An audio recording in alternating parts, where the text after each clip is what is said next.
what foods to limit. When I give a lot of lectures that revolve not more about what we're talking about today, but general health and just not so in-depth stuff. And I generally talk about diet, and I usually say avoid the whites. And the whites would be white flour, white rice, white potatoes, white bread, white pasta, white sugar, white cigarettes. And the reason why I say white flour, white rice, white potatoes, white bread, white pasta, white sugar, number one, they have almost no nutritional value in it at all. They're just calories and they're carbohydrates. They're highly processed, and they do nothing. They really do nothing for you. There's better options for each one. Instead of white flour, you could use whole wheat flour. White rice, brown rice. White potatoes, sweet potatoes. White bread, we went there. White pasta. If you like pasta, the simplest, one of the simplest, and don't not have pasta because pasta's great.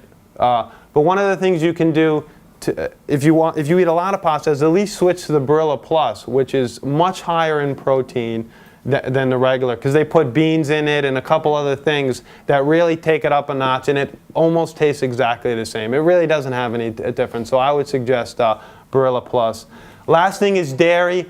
There's one of the strongest lobbyists in this entire universe is the dairy lobbyist, and people drink gallons and gallons of milk a day. And I drink milk too. I do buy organic milk. The reason why dairy is bad is because it's pasteurized and homogenized. Now you're going to say to myself, my God, if I drink raw milk, I'm going to get sick and die of botulism. Or if it's not homogenized, but when you take milk, which is perfect in its raw form, and you pasteurize it, you kill every single ounce of its goodness. You just heat it up, and anything live, any live enzymes, any live proteins gets destroyed. Then when you homogenization means you take the milk and you spin it around like 90 million miles an hour for a certain period of time, and so it doesn't separate. Some people might remember when you used to get the milk, it used to separate the cream on the top and the milk on the bottom, and it was delicious, right? The cream is outrageous and the milk on the bottom, and you separate. Now milk doesn't do that anymore because of the homogenation process. But what the homogenation process does is it takes the protein in the milk, causes the fat to wrap around the protein, and then when you digest the milk, you're digesting the fat, and then you're left with the protein, and you're digesting whole proteins, and that's one of the reasons, along with the casein in it, why people are so allergic to milk. Most people that are allergic to pasteurized milk, if you drink raw milk, you won't be allergic to it. Now you're going to say to myself, you don't drink raw milk, do you, Dr. Noah? Or where do I get raw milk? And you'd have to go to Pennsylvania to get raw milk. You can get raw milk cheeses in New Jersey because they're aged for 60 days. If you take raw milk cheese and you make cheese and you age it for 60 days, it's safe and they allow you to sell it. Is like soy milk? That's my next topic, yeah. So do I eat dairy? Yes. Do I eat non-organic dairy? Yes. But I try to eat as little as I can. I try to get organic, and I try to buy raw milk cheeses as much as I can. Today, the cheeses that I have today are sheep's milk cheeses from Valley Shepherd Creamery. They run for anywhere from $14 to $26 a pound. So enjoy the cheese. It's the best damn cheese you guys will ever have. You had to tell everybody, right? I know. So if you're the first online, don't let everybody try it.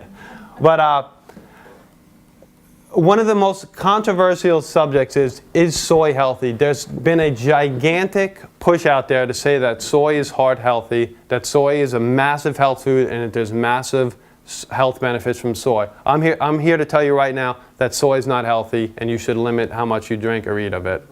And let me explain to you why.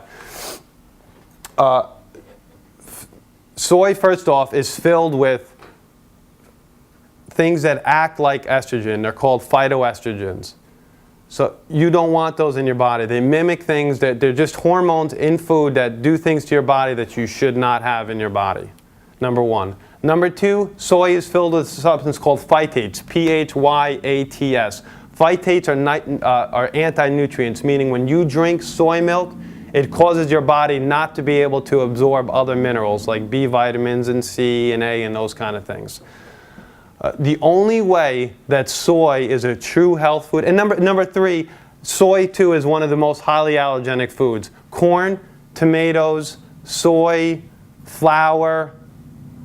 What are some of the other ones, Barbara, that are most allergenic? Soy, corn, tree nuts. Yeah, peanuts, soy, corn, tomatoes, and soy. So most people are also very, very allergenic to it.